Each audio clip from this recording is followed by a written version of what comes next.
kabalin, welcome to Fernando Pampanga. Para sa video na to guys, isa na namang luxury store ang ating bibisitahin. So are you into luxury bags, mga luxury items guys? If you want to know more about this is Luxcerie. Samahan niyo po ako, we want to show you more about this place. So let's go! So kasama natin ngayon si Ma'am Cedi at si Ma'am Cindet. So sila po yung mga makikita natin dito when we go to Luxcerie. So dito po guys, pag-usapan natin mga top picks po ninyo. So ano supposedly yung mga nagustuhan nyo dito. Might as well siguro mag-add tayo ng mga rare or something interesting. Siguro let's start from your top picks. Okay. This one. This one is YSL Sac de Jour Nano in gold hardware. It's nano size, mini size. Sa mga girls, madalas nilang ilagay dito ang makeup, compact wallet, and card. Gusto ko yung color niya kasi fuchsia pink siya. Yun, mahilig ako sa color pink. Alright, si Ma'am Cedi naman.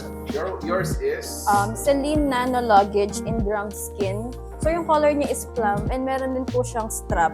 Usually, nilalagyan to ng mga phone, wallet, and mga small stuff. Yung mga artista, meron silang ganito. Si Catherine and Sofia Andres, meron po siya. YSL Cabas Baby in blush pink color in calfskin leather. So it comes with strap, dust bag, and cards with lock and key. Clochette po yung tawag dito. Ito po, baby size. Ito po yung Louis Vuitton Almo BB. It comes with strap as well. Pwede siyang crossbody, pwede siyang handbag. We have this Louis Vuitton Never Full Dame Ebin in medium size. Pwede to sa mga mami. It comes with dust bag and paper bag. Usually sa mga gumagamit yung mga maraming tinatala. Yes. Yes. But you can never make it full. Yes, Kasi kaya never malaki yung full. That's medium size. medium size. How about this one? What is this? Louis Vuitton Papillon. Pwede siya for everyday bag, pero konti lang din yung malalagay mo. So, they like different shapes sa bag. Ayaw nila no parang isang shape lang. Actually, minsan may mga sinusource kami na akala namin hindi mabenta kasi very rare yung shape niya. Pero may mga tao pa rin talagang nagkakagusto. Yung talaga yung hinahanap. Yung mga collector, yung mga ayaw ng classic. So, they opt for this kind of bag. So, what do we call it again? Louis Vuitton Papillon 26 because 26 cm.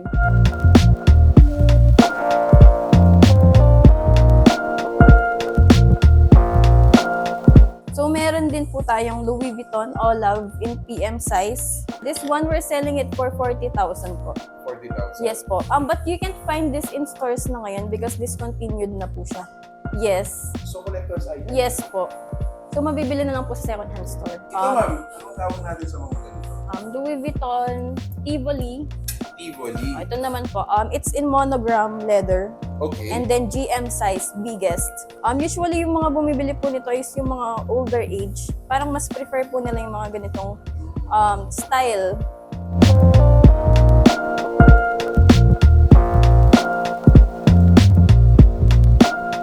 This one is Givenchy Antigona and medium size python skin. legit. Yes po, limited edition. Personal favorite, meron po ako. Prada, it's called Prada Diagram. Flap in large size. And then gold toned yung leather niya, yung hardware niya. It comes with card and dust bag. And meron pa po siyang zipper inside. Very spacious. Kasya yung 10 Pro Max. So, it's two-way po. Pwede siyang Shoulder bag. and also crossbody bag. Yun po yung usually hinahanap ng mga clients na pwede siyang gawing suot in two ways. It's called Fendi Peekaboo in large size. Gusto rin po ng mga clients ngayon, meron siyang strap din. Pwede siyang crossbody and handbag para sa mga mami na madaming dala. Yes. Givenchy din po. It's called Givenchy Nightingale. Nightingale. Ang gaganda Yes ng mga pangalan. Actually, very Parang artistic. babae din sila. Meron din pong strap sa loob. Perfect travel bag sa airport. Pwede yung hand carry ng 7 kilograms. Yes. Very sturdy and heavy din siya kasi real leather. This one is goat skin. Goat skin? Yes. Legit goat skin? Yes. Wow. This one as well. Givenchy Antigona Mini in goat skin. On this side naman, nakikita ko more on, hindi siya yung mga black and white or Yeah. natural tone na mga... Yeah. It's for clients na mahilig sa mga colorful na bags. Personal favorite, Okay. Balenciaga. I think wala pa tayong na-flex na ganito. This is mini size. Metallic edge po ang tawag sa hardware na ganito. Compared to this one, it's classic. So when you say classic, what Okay. does it say? Normal studs, but this one is in giant 12 hardware. But this is metallic edge. Iba po yung design niya. Mas latest po yung mga ganito. Okay. Pwede siyang envelope bag. Envelope Pwede bag. siyang crossbody bag. So, it's two-way. So, strap is removable po. And then yung leather natin. This one is lambskin and this one is goatskin po. Lamb. So, they usually buy this if they prefer not so girly bags. Pwede siyang casual. Pwede siyang suot ng naka-jeans, something like that. Yes. Okay, how about this one, ma'am? Usually, sino po yung Okay. mga nag-aanap mo? It's Gucci Ophidia Doctor's bag. Usually, from the word itself, doctors, gusto ng mga bag na tumatayo on itself. Meron din po siyang strap. And yung design po nito is limited edition kasi floral po siya. It's Fendi, by the way, in small size.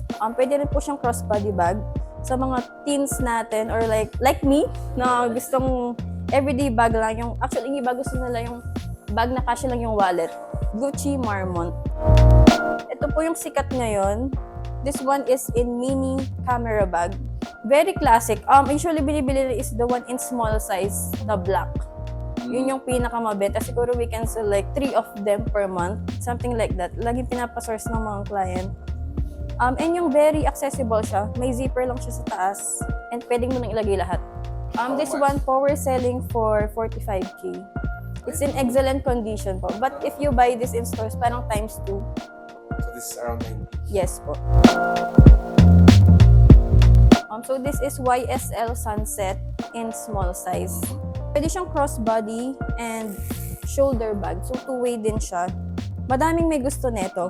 Actually, bestseller namin dito is YSL kasi classy and social talaga compared to other brands. And yung resale value nila, if you buy it brand new in store, hindi magkakalayo yung resale value in second-hand stores talaga. Next item, we have Christian Dior Lady Dior in silver hardware. This one is unused, kept unused. It comes with paper bag, box dust bag, and receipt. Ma'am, so aside from bags, I see na mayroon pa kayong mga ibang items. Like mga perfumes at saka and mga shoes. Yes. Mga shoes po natin are brand new. Or Kept unused. Kept unused Yes. din. Okay. So, ano po ba yung mga brands natin for the shoe? For the shoes po, we have Gucci, Valentino, Louis Vuitton, and Hermes. For the perfumes, ma'am, ano po yung mga brands natin? Actually, yung bestseller natin is Chanel number 5. And also, meron po kaming Versace, Bright Crystal. And also po ito. Ito yung first perfume ni Heart Evangelista. 13. Kasama natin si Ma'am Cedric. Give us some history about the shop po. So, nag-start po ako way back. April 2015, I was 18 years old. Nag-aaral po ako sa Holy Angel. It was out of curiosity lang talaga kasi pinafollow ko sa IG si Kylie Jenner and Heart Evangelista and sobrang nainggit ako sa mga bags nila. And then, nakita ko na may market pala sa sulit.com. I was just a reseller. So, that's when it started po. So from reseller, ngayon meron na tayong mga shops ng mga bags na for sure ito yung mga favorites na brands. Yes. And ito yung mga pinapangarap niyo dati. Yes. So ngayon ma'am, saan nyo ba nakukuha yung mga bags na ito ma'am? Okay. So we source everything from international po, which is Japan. In Japan po, bawal po magbenta ng fake kasi nakukulong po sila. All items are pre-loved unless stated na brand new, but in excellent condition. Because pinipili po namin bago namin i-source talaga. Siyempre, meron dito yung mga clients dito sa Philippines na gusto talaga nila may proof of authentication. Yes. Paano nyo po ba na-authenticate yung mga items po natin? So we use an entropy device para mag-authenticate. Actually, madali lang mag-authenticate. 5 minutes kaya na. And madami siyang brands na kina-cover like Louis Vuitton, Prada, or anything under the sun. Yung mga high-end brands po. May bayad lang siya per authentication. It's 2,000. Pero after that, meron na po siyang certificate na ilalabas. na pwede nyo po siyang gamitin, like kunwari i-resell nyo yung bag, at least may proof ka na authentic yung bag mo. So this is another way para syempre to secure yung mga clients natin na yung mga items talaga natin are authenticated by Entropy. Yes po. Yes. Okay, we have BDO, BPI, Union Bank, Security Bank, Maybank, and GCash. And also, we accept credit card payments via BDO checkout.